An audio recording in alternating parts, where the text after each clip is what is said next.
much, Sanya. And it's really nice to be a visiting fellow because it means I don't have to go to my institute every day, and I don't have to go to your institute every day either. But this was one of the things that I most wanted to do. And I really want to thank Vijay for giving some of his precious time for this.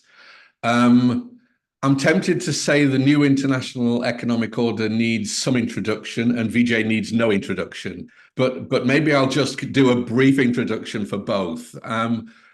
It was 50 years ago on the 1st of May, 1974, without a vote at the special session of the United Nations, that the new international economic order was passed.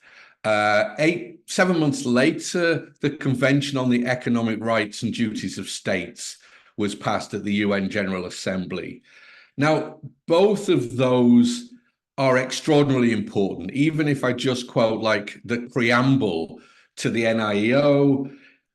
It should be based on equity, sovereign equality, interdependence, common interest, cooperation among all states, irrespective of their economic and social systems, which shall correct inequalities and redress existing injustices, making it possible to eliminate the widening gap between developed and developing countries and ensure steadily accelerating economic and social development and peace and justice for present and future generations. The NIEO was very much the voice of the global South as a new collective actor through the G77, through the non-aligned movement, and in a sense through UNCTAD, although that's a little bit more complicated.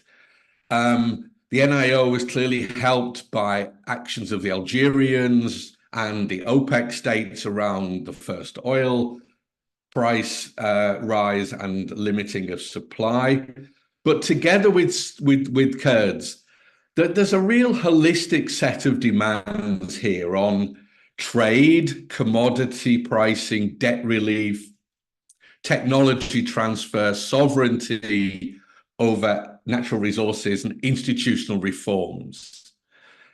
I see the NIO and CERDS as part of that long 1970s, which kind of ended with Thatcher and Reagan, and the kind of rise of a global neoliberal backlash.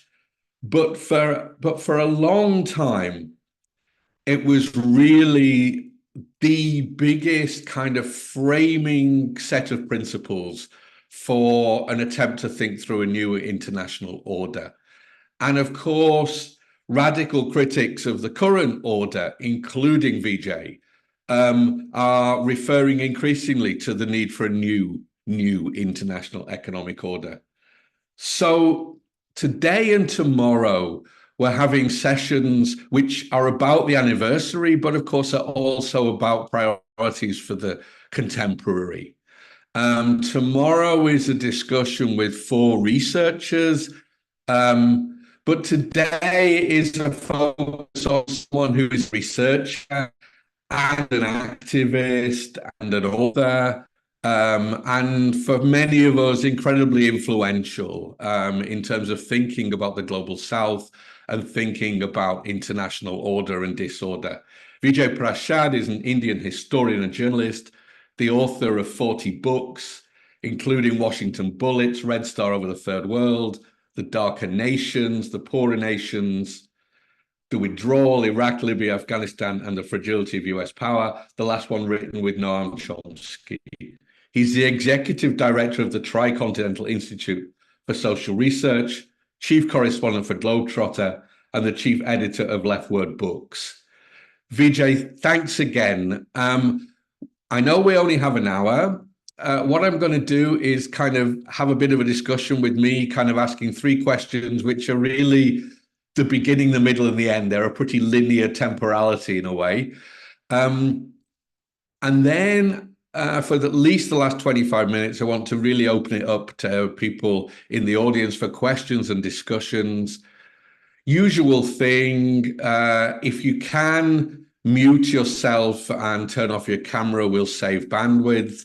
And when it gets opened up, you can raise your hand or you can use the chat. Okay.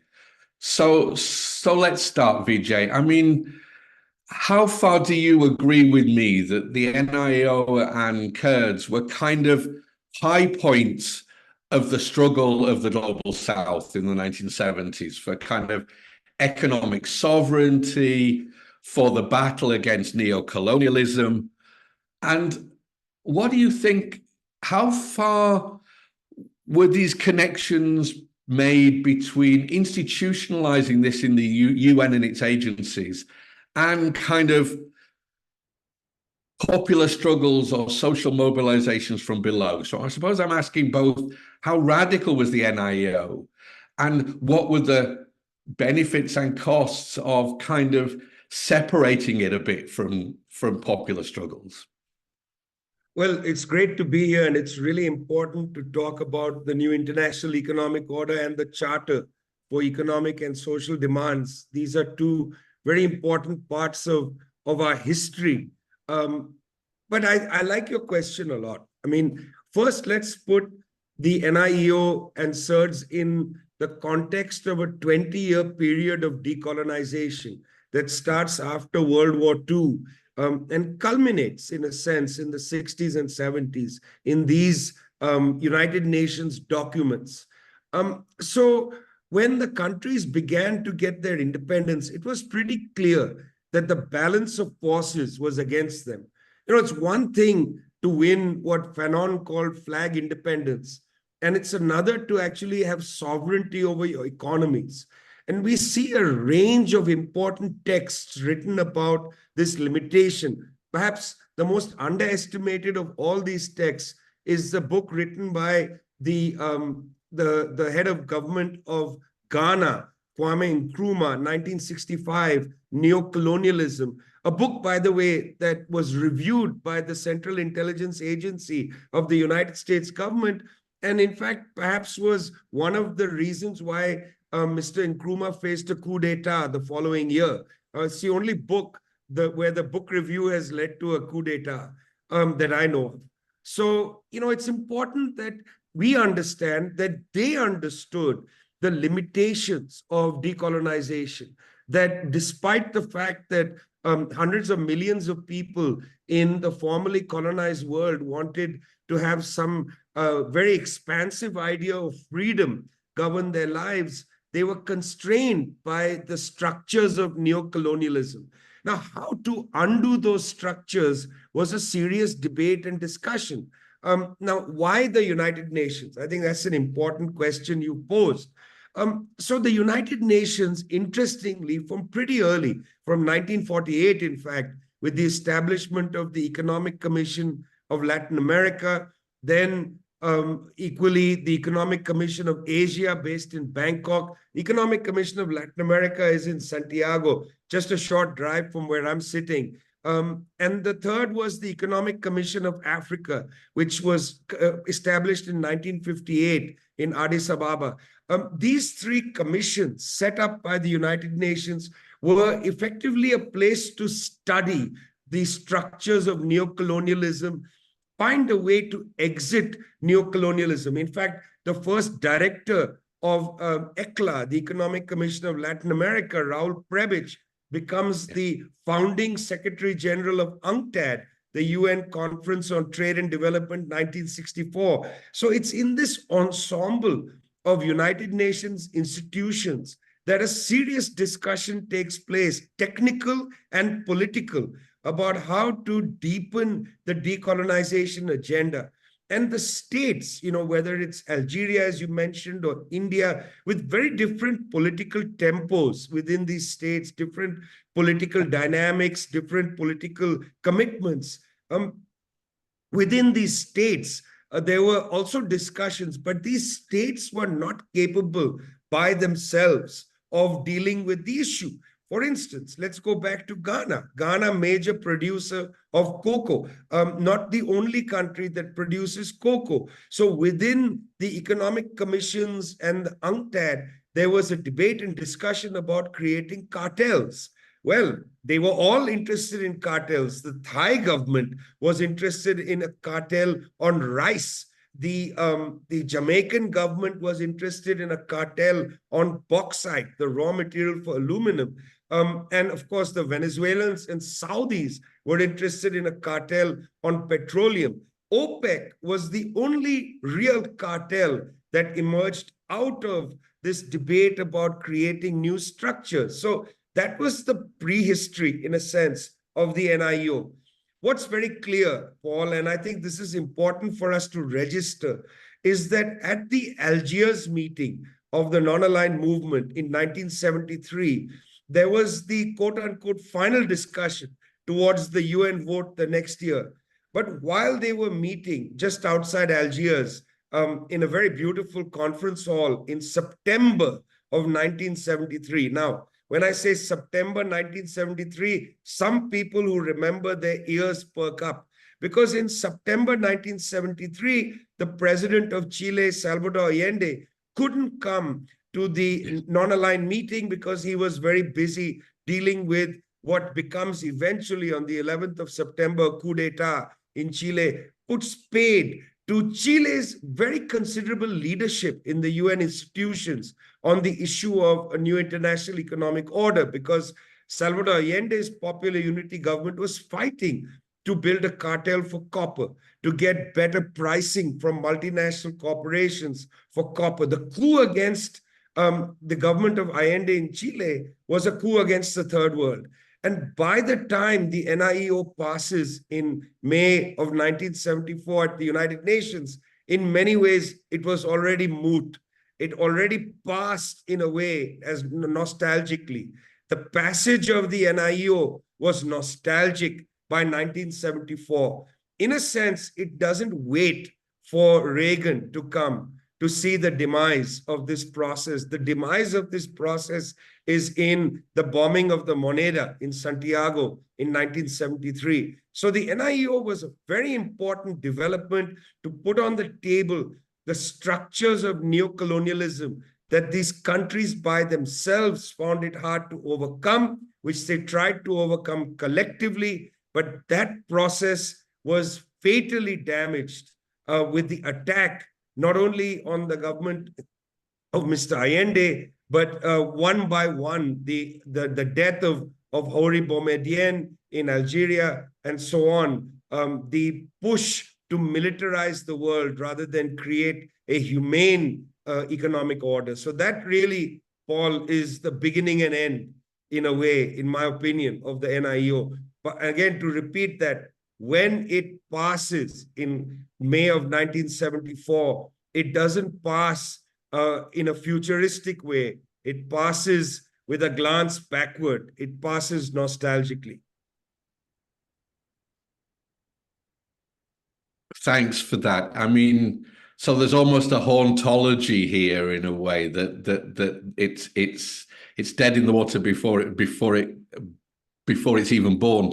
I'm so glad you mentioned Nkrumah's book, because it seems to me that Nkrumah together with Prebisch are really important here, but also Mohammed Bedjoui, the Algerian legal scholar, because Bedjoui's book, for me, although it's a kind of post facto, a lot of his writing is about the run-up to the INEO. And it's a deliberate attempt to say, look, the whole body of international law is colonialist, and we actually need to disrupt that. So that seemed to me to be kind of part of why the UN was also important. But yeah. No, I was just going to say that the legal structure in the world was, of course, had all these structures at colonial origins. And there was no reckoning or accounting for what had been put on the table. The United Nations absorbs a lot of the legal structure of the League of Nations, which itself absorbed the tradition of European international law that comes from Grotius onward. There's never been really a reckoning with the structure of legal, of precedent, nor with the structures of legal, conduct. I mean, look, it's taken the International Criminal Court 7 months to even suggest indictments against high Israeli officials. It shows you the structure of the legal order is decidedly colonial. And that Karim Khan, KC, has now decided to speak is because of the absolute abomination of his silence. This is something that people need to think about. The fact that 1 or 2 billion people are starving every day doesn't provoke a legal crisis, a crisis legally of the UN Charter. I mean, is it not illegal to have hundreds of millions of people starving every day? Is that not illegal? Why is that not something that is an abomination that calls attention to the world community, not just on moral grounds, but legal grounds? We are, after all, bound by the United Nations Treaty. The UN Treaty is the greatest consensus document we have. It's a document that all nations have subscribed to. Is it not duty bound on legal terms as well? Well, not really, because the colonial structure sets that aside. Somehow certain things provoke legal animus and other things don't do it at all. And this has to do with those inheritances, deep inheritances of custom and precedent, and deep inheritances of institutions. These have never had a reckoning about their colonial roots. And I think that is part of what the NIEO and not only legal scholars in Algeria, but also Yugoslavia were working on and trying to put on the table. Never really happened, unfortunately. No, that's right. And I'm working now on the New World Information Communications Order. The same thing, the kind of free flow of information was the colonial kind of hegemonic structure, and trying to dismantle that was an incredibly difficult process. But look, let's turn to the kind of the margin, and the other part of that is, of course, the marginalizing of the United Nations, that for all its faults, the United Nations was at least a place where there was one member state, one vote in some of its structures, right? So that had to be marginalized and replaced by some less democratic structures. But let's move to that moment of the kind of marginalizing of the NIO demands, the defeat, if we can call it a defeat, although I think you're already saying discursively it put things on the table that were incredibly important. Was this just the assertion of neoliberal global hegemony? Was it also the increasing difficulty of maintaining the unity of the global South? The oil producers, the oil consumers, the more developed, the less developed countries in the global South? Or was it a combination, or are there other factors that we need to kind of take into account? Because it was marginalized, and as we'll talk tomorrow, marginalized in scholarship too. So this is a very important and interesting point. Obviously, there was the oil shock of 1973, when, as a consequence of the war, in the unending war in the Levant, the oil producers decided to jack up the price of oil. And that, of course, impacted a number of countries in the world. It was also a great opportunity for the United States government to structure the petrodollar scheme in a much more firm footing. And it's interesting that there is that structural problem of oil prices and so on, but that could have been circumvented, because there had been within the NIEO, there had been a discussion from Bandung and so on about preferential pricing. It could very well have been the case that countries that couldn't afford their oil bills would have been sold oil at a reduced price. Now, I know even at the time there was debate about secondary markets opening up. You are a poorer country, you start buying oil at a concessionary price, and then you start selling it illegally into the black market as an arbitrage calculation to make some money. There was already a discussion, but those things are loopholes that could have been closed. There's a way in which that could have been settled. Anyway, but that oil price hike, the oil weapon of 1973, on the one hand, and secondly, the UN resolution in 1975 that Zionism is racism, these two events were weaponized by the Nixon administration and very cleverly then became part of US policy. Let's do them sequentially and then get quickly to what the United States did to the General Assembly in the United Nations, where the NIEO had passed in 1974. So, when you read the record, Kissinger, Nixon, Connolly, etc., the Treasury Secretary, all of them openly discussing the need to divide the third world into the less developed countries and the more developed of them. They start using these terms, LDCs and so on. Kissinger, very smart, very shrewd in this, comes in and says, look, I can go and do a tour. I can go to the next UNCTAD in Nairobi and give a speech and talk about how these countries that are oil importers are being effectively damaged by the oil exporters, divide the third world. So that was one instrument that they started to use. And they put a lot of pressure on UN institutions to start calibrating separately statistics on the LDCs and the DCs.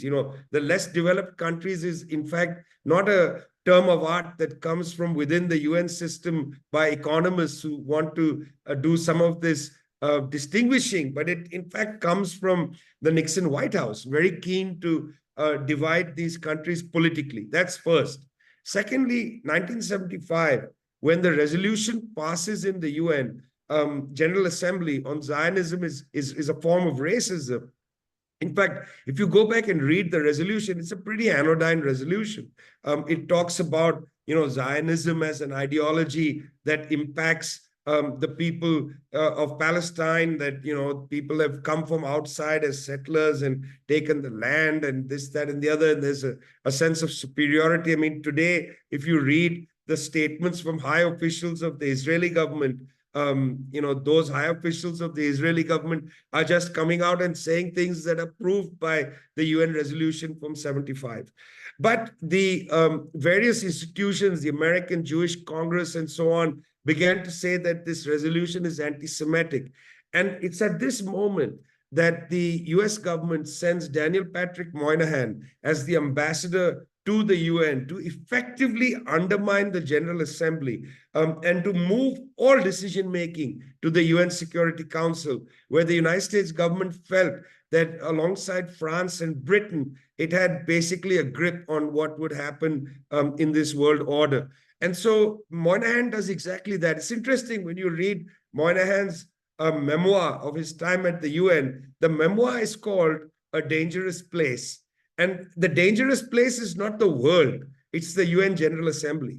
And he fights hard and builds a coalition amongst the global North countries to basically undermine the kind of dynamic within the global South. And by the way, I was the only journalist who reported the UNCTAD meeting that was held about 10 years ago in the Gulf, where the Swiss delegate with his red pen was saying over and over again that we are going to go line by line on the draft, and we are not going to permit this draft to get through in 3 days, which means we are going to scuttle the UNCTAD conference. That was the kind of attitude on display several decades before, in the international forums. In fact, from about 74, 75, the United States has tried to shut down UNCTAD and to move all development conversations to the OECD, which again is dominated by the G7 countries. And the G7 itself was created in 1974 in France at Rambouillet as a political instrument to undermine, to fight against the institutional development of the NIEO and so on, and the implications of the NIEO. They were less afraid of the NIEO and more of its implications. I mean, all of this is the story I tell in the poorer nations, where I was extremely fortunate to be able to read the archive of the South Commission. By the way, subsequent to my going through that archive, a lot of it was unfortunately thrown away. It's very sad. It was in a bomb shelter in Geneva. That's where I sat for days and days and days, reading through all the discussions and debates between, Julius Nyerere, Manmohan Singh, and so on. Very interesting, Devaki Jain, very interesting debate and discussion about the fallout of the NIEO's relative collapse and the shifts in the world international political order after 1974. So, I mean, I would like to revive the word I used in the darker nations. The NIEO, as I said, had a nostalgic founding, but it was also assassinated. It didn't collapse of its own contradictions, between the oil producers and the oil importers. It was assassinated. This was a political act. This was not just part of the historical and economic structure that didn't permit it to advance. There was a political intervention to undermine the NIEO. Yeah, that's fascinating. I mean, just to pick up the UNESCO bit of this, I just read, I think yesterday, an interview with the Yugoslav member of the McBride Commission, and he said the United States leaving UNESCO was not even about UNESCO. It was the attempt to curb the power of the non-aligned movement.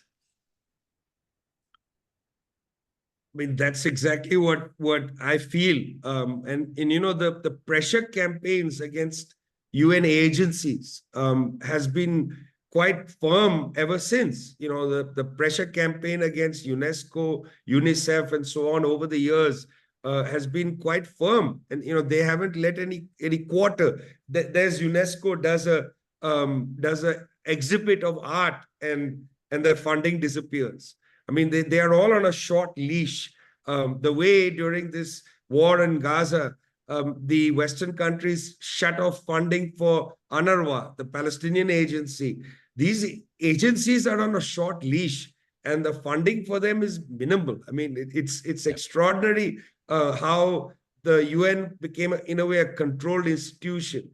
And to the I think the negative side of the third world's own structures was they were not able to build at the time effective structures to take on some of these ideas and policies. I mean, after Bandung, the third world built structures either within the UN or they didn't build them at all. I mean, why didn't they build alternative institutions? The UNCTAD, after all, was a UN institution. OECD is not a UN institution. It's an institution of the rich countries. Why wasn't there the attempt to build institutions rooted in the third world? That, there were some cultural institutions created, Afro-Asian writers institutions and so on, but there wasn't really the attempt to build economic institutions outside the UN system. There was a reliance on the Economic Commission of Africa, Economic Commission of Asia, and so on,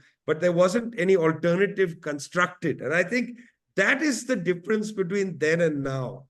And that's also the reason why I don't think the NIEO can be revived. I think something quite different is happening now. When we are talking about the NIEO now, it's not to revive it as it was in 1974, because that, I think, is a very, very poor understanding of history.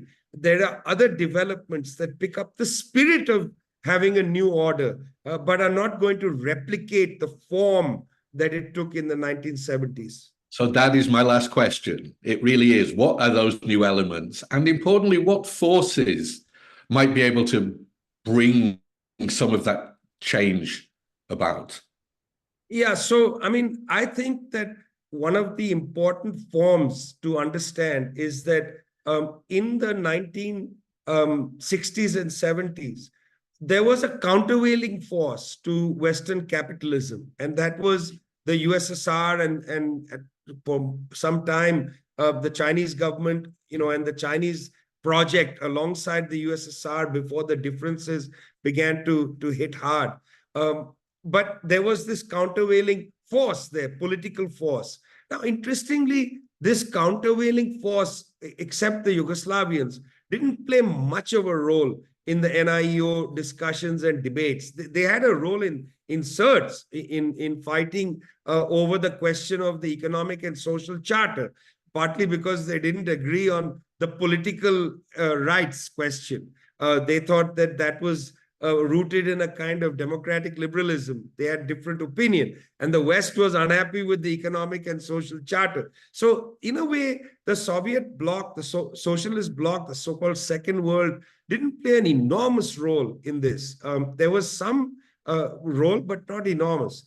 And, that's the context of that period. See, now things are different. Now we are at a different period from about 2006-07, when the financial crisis takes place as a consequence of the collapse of the housing market. The Western countries set into what we consider in our institute the third Great Depression. Where financing is simply not available for infrastructure. It's not even available for ODI, for overseas development, ODA, for overseas development assistance. It's not available for FDI, for foreign direct investment. All of this has collapsed. In fact, dollars are going into the US economy rather than coming out of it. And at the same time, after 2007, you see a move from the Chinese, who had been in a kind of satanic embrace with particularly the US economy, trying to break out and create different parameters through the Belt and Road Initiative, initially One Belt, One Road, and so on. But it's not just China. Indonesia trying to expand its economic influence. India moving into the African continent, into the Middle East, and so on. African countries trying to exert their sovereignty. After all, the Zambians and the DRC created an electric battery agreement, which was prior to Blinken showing up and so on, and them creating the Lobito Corridor project with Angola. But all these sovereignty attempts taking place in the third world or in the global south, you see Lula's attempt and his economics minister, Fernando Haddad, talking about the importance of South American integration. Brazil, very low integration in South America, very low, compared to its size and potential and so on. So what you're beginning to see now is that the center of gravity of the international economy is beginning to fragment. I mean, the IMF had a report last year on fragmentation. They were referring largely to the decoupling initiatives led by the United States. They said about 7% of the global economy, which is, about $7-8 trillion, a lot of money, is the cost of decoupling. They were referring largely to the US, but there is maybe US decoupling, but what you're beginning to see more and more is greater regional integration.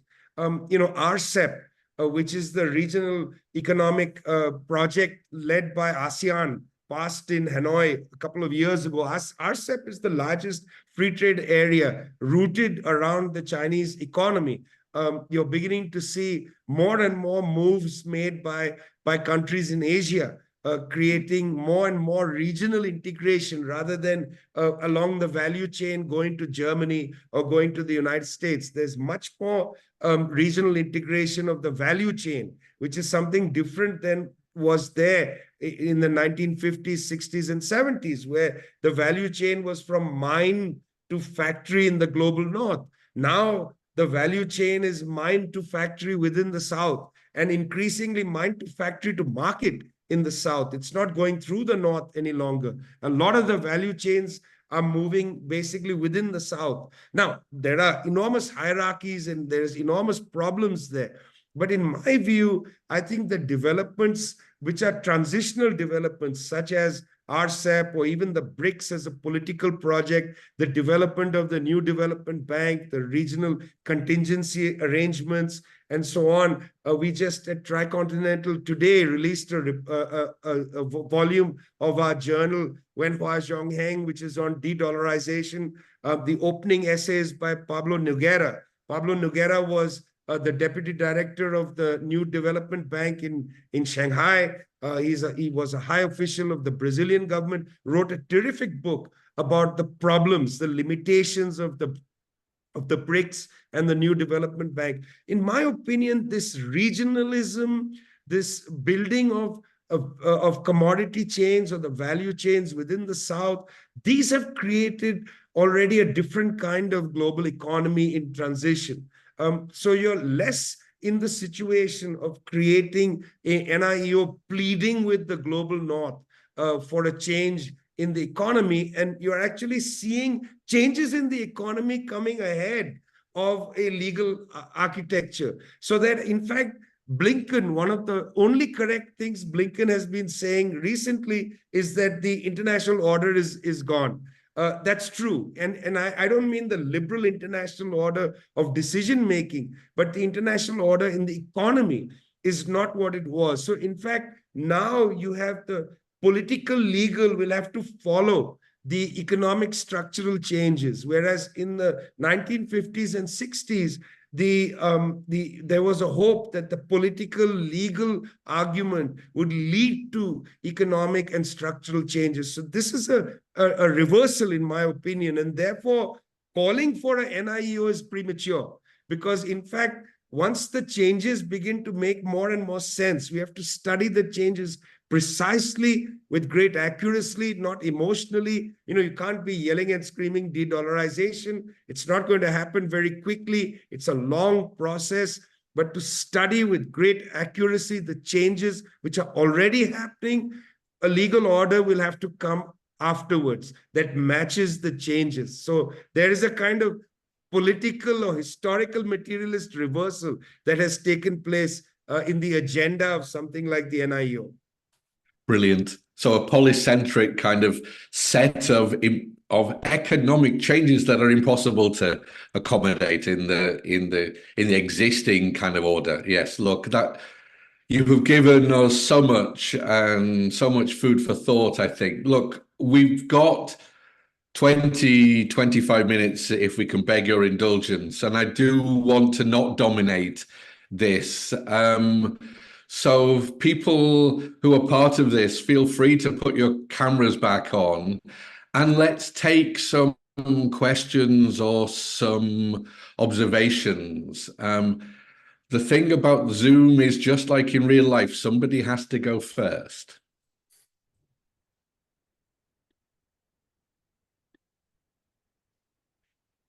Sam, I see you have your hand up, so go ahead, please. And Peter, I see you next.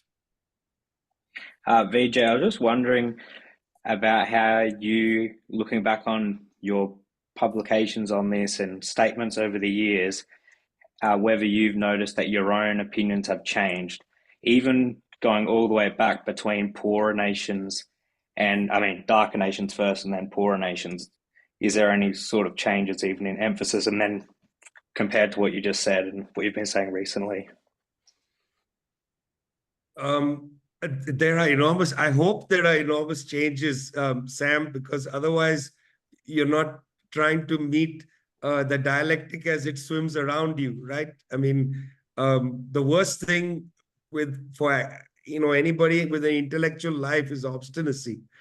Insisting that you have a thesis which you're going to defend from your graduate school till the end of your life.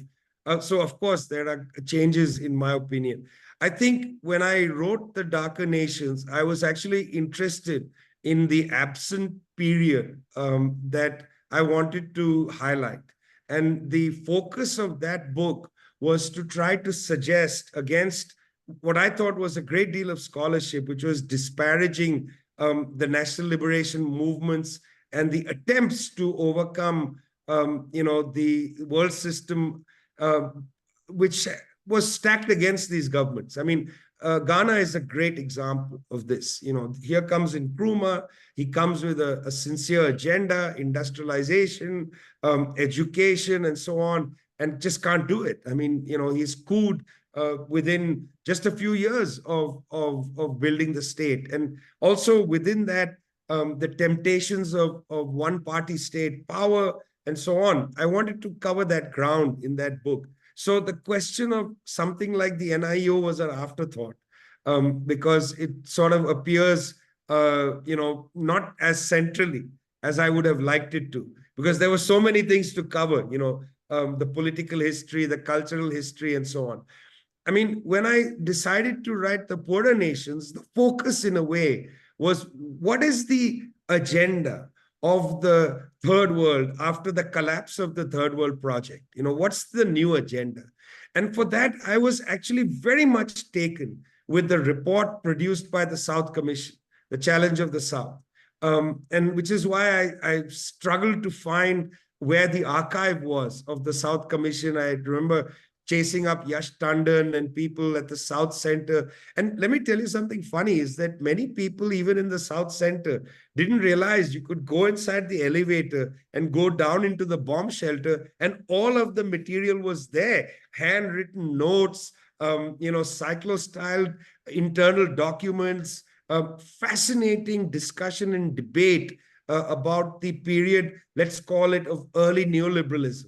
Fascinating discussion and debate about the weakness of the UN institutions at the time, the power, the impact of Reaganism and Thatcherism already on the world order, what had happened to the Brand Commission report.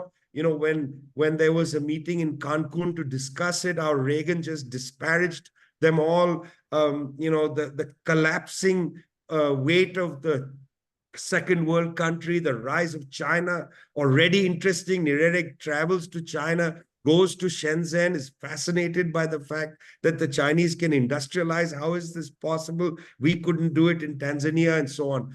So the focus of that book, in a way, was to make an argument about the NIEO, the Brand Commission, the South Commission, and to make an argument in a way that the South Commission report was, in fact, led to the BRICS. That was part of my argument, that the BRICS wasn't just something made up by a Goldman Sachs employee. In fact, there's a historical dynamic that you can see within the South Commission, because in the South Commission report, they write about the need for locomotives of the South. And so that was my feeling there.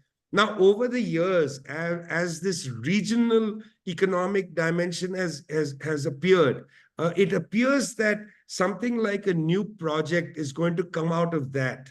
And so I've been looking at that with great keenness, spent a lot of time debating and discussing with the current finance minister of Brazil, who wrote a fascinating piece about the need for a new South American currency. He wrote about this in just before the election, where Lula won the election. What would the SUR mean as a way to reconcile trade within South America? What would it mean for increasing economic integration? The kind of language of somebody like Haddad is replicated on the African continent by sincere people who are thinking, let's say, within the Sahel region in West Africa, how do we get out of the CFA, the French colonial franc? How do we build our own currency arrangements? How do we maintain our own reserves within the African continent and not in the French treasury? What would this mean to build up regional trade? Can we have transportation networks in the Sahel that, when I travel to the Sahel from Mali, you have to basically go to Paris to go to Niger. I mean, there's no way to travel across the Sahel unless you take a bus, which takes a very long time, So these are the kind of debates about regionalism that were not there when I was writing The Darker Nation. So in a sense, the debates of the moment have, for me, changed the emphasis of the study, if you understand what I mean. So the third volume I'm writing is called The Brighter Nations. And in a way, it's about the situation now where these countries are attempting from below to produce different kinds of regionalisms and, quote unquote, from above to produce continental regionalisms, which could be interesting, like the new debates at the African Union. However, constrained. African Union is constrained. It's funded by the European Union. He who pays the piper calls the tune. So it's constrained, obviously, but despite that, there are interesting discussions at the ECA, at the Economic Commission of Africa, at the African Union about the issue of regional integration, which is not about SADC, the South African-led neoliberal project. It's not SADC. They are thinking about these kind of issues, such as currency arrangements, how to deal with royalty payments and transfer payments of big corporations that are coming in and mining. I find this fascinating, how to develop, as I said earlier, regional value chains, and not value chains that go from mine to factory somewhere else and then to market elsewhere. But in fact, keep the money circulating on the African continent, as an example. So yeah, Super, thank you. I have 3 more people, so we're going to have to try and be, I'm not sure what the word is, tight with time. Peter, you're next. Thank you very much. Vijay, a very impressive and powerful presentation, and I agree with the general structure of it and your approach, but I think you've exaggerated some important elements. So I do not think in the 1970s there was a united West or North, whichever one calls it, nor was there a united South, although it was relatively, in terms of 20th century history, united at that point. So I'm not as pessimistic as you are about the possibilities of what might have happened in the 70s and 80s or what might happen now. Let me give you some simple things where I think you have exaggerated. So if we take Moynihan, he was dreadful, but how long did he last? It was only a matter of a few months, or maybe a year and a half. And who brought him down? It was the British delegate making a speech in New York, not in the UN, saying the UN is not the OK Corral. In other words, telling the Americans you can't send somebody who goes in and brusquely shoots around as if he's in charge. On UNCTAD, the Americans clearly wanted to leave UNCTAD, and then they were horrified to find that the only way they could leave UNCTAD was by leaving the UN, and that constrained them. And there was nothing they could do about it. I mean, they could have attempted to smash the UN budget, but they didn't dare do that. It was one thing to smash the budget of UNESCO. It's another thing to smash the budget of the UN, although they were always late in paying, etc., etc. And then one of the big NIEO projects, which you didn't mention, but it produced a strange dialectic between the UN and the non-aligned, was the question of a fund for different commodity organizations to support each other. In the non-aligned, it was called the Special Fund. In the UN, it was called the Common Fund. And there was a very strange process that when things were going badly in the UN, the Special Fund got more support in the non-aligned. And then when the West showed signs that they might accept the Common Fund, they forgot about the Special Fund temporarily. And what ended up, the Common Fund was created. I hate to do this to you, Peter, but I think you've actually made the bigger point and 3 sub-points already. So I want to get Vijay to answer if that's okay. Well, if I could just say, I think the non-aligned is exceptionally weak at the moment, but we might be in a turning point because of Gaza and because of climate change, which forces global cooperation. That's not been mentioned so far. Excellent. Thank you. Vijay. Well, I mean, look, obviously there are nuances to any statement, and certainly it's open to interpretation whether the so-called West was able to constrain itself or whether there were divides. But it is interesting that in 1974 they decided to create the G7, and that is interesting. And it is interesting that a part of the formation of the G7 was to ensure that everybody was on side. I mean, the G7 was held in France, which had been the most rebellious of all of the Western countries. Under de Gaulle, for instance, there was problems with French insubordination to the United States general orientation and line. But after 74, if you go and look carefully at the G7 meetings from 74 onward, from Rambouillet onward, there is a very great attempt to bring everybody on side and to ensure that there was a bloc created, to act in concert in these institutions. And so I think that, I don't want to disparage any of the examples or to say that nuance is not important, but I also don't want nuance to make us forget the overall political thrust of imperialism. I mean, contradictions are there, gaps are there. There are always examples, even today, of, let's say, the pathetic government of Rishi Sunak thumbing its nose at perhaps, the Biden administration. But that doesn't mean that when push comes to shove, for instance, Gaza, they all don't stand together. I mean, look at the voting patterns at the UN. There are times when France will, for instance, till now vote with the others against the United States. But when push comes to shove on the crucial votes, they all sit together. When push comes to shove, it is interesting that there is latitude. For instance, on the annual General Assembly vote on Cuba, there is latitude for Britain and for France and others to vote against the United States effectively. Only Israel votes loyally with the US on that vote for the last 25 years. But that's not such a significant vote for the US. When it counts, they corral their votes. And I think that's what one has to look at and see. So, of course, I don't discount nuance. The question is, what is the nuance for?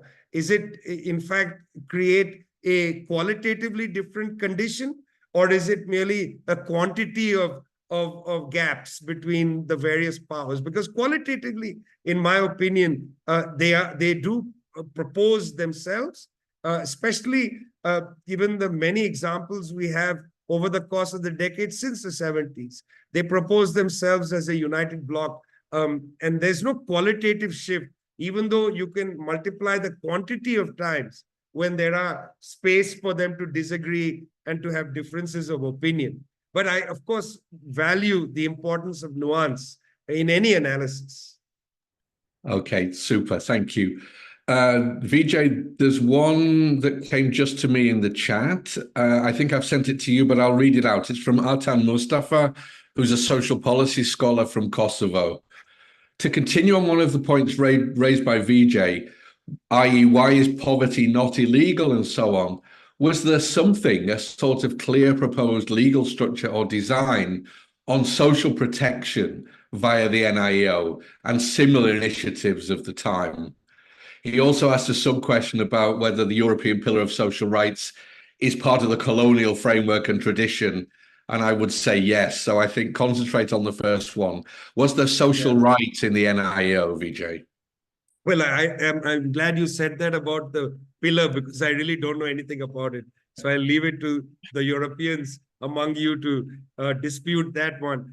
Of course, there was a social protection part to it. In fact, you go back all the way to 1947 to the Asian Relations Conference held in New Delhi right after, just before, in fact, Indian independence, right before Indian independence. And this issue is on the table. The question of abolishing poverty is a key part of the decolonization project. There were two key parts, really. One is abolishing poverty, and the other was education or ending illiteracy. These were key parts.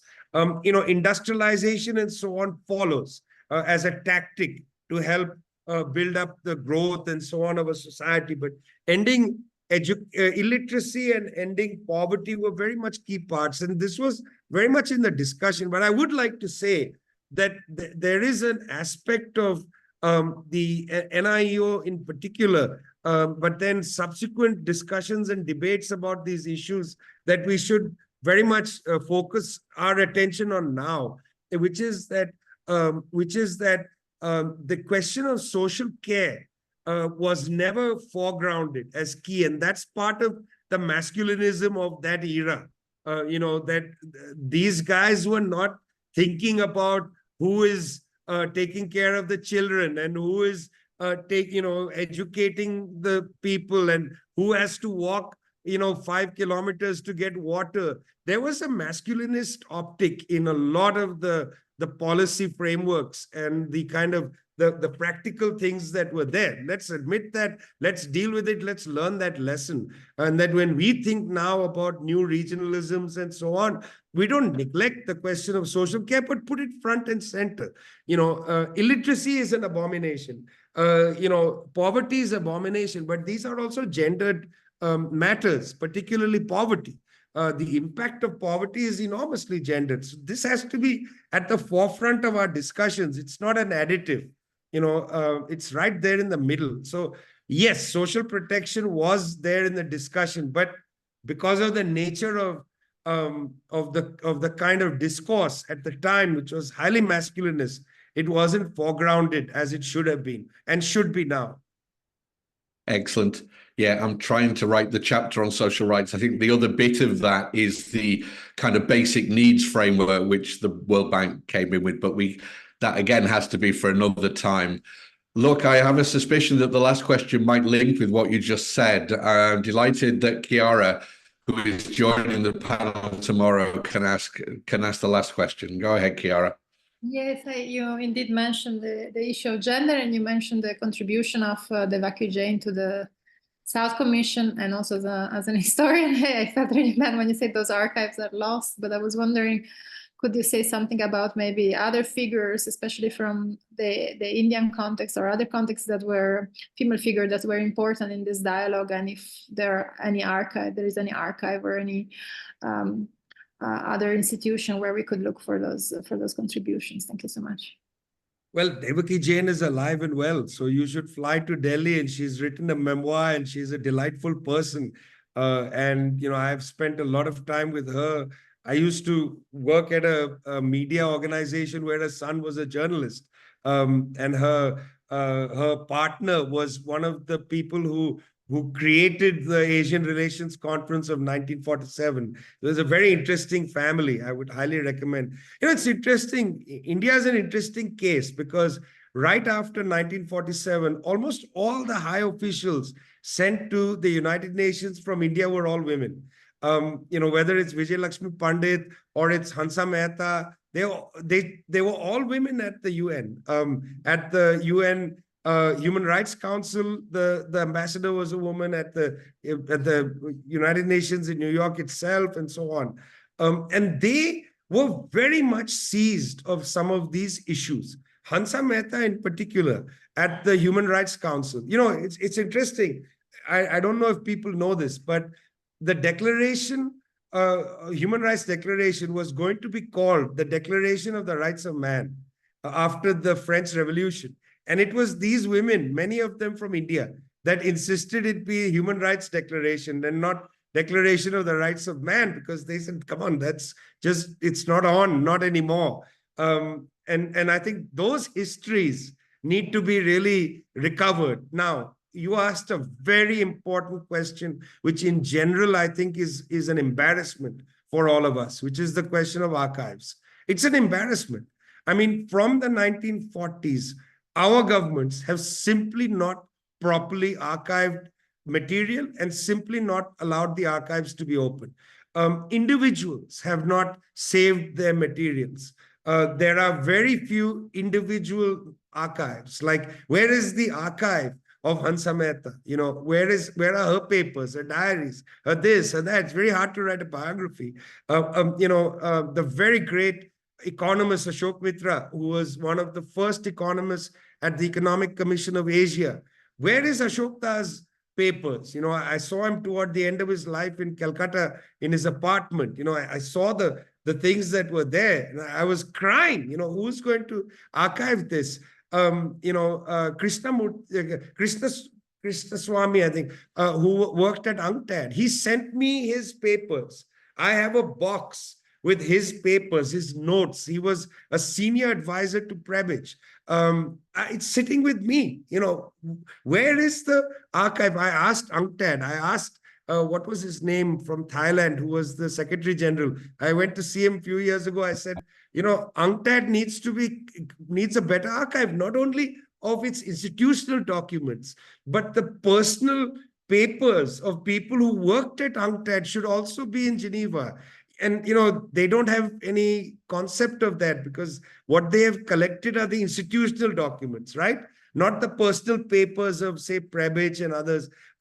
So I'm really afraid that the historians of this era will not be able to add this history to the broader human story. And we will end up once again with the global North story, because those countries archive things much better for all kinds of historical reasons, presidential papers, prime ministerial papers, Kew Gardens, whatever the hell it is.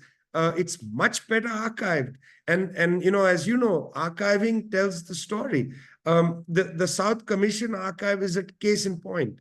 Why was there such little concern for that trove? And the reason I emphasize that one is because the actual report, in my opinion, was not as rich as the debates.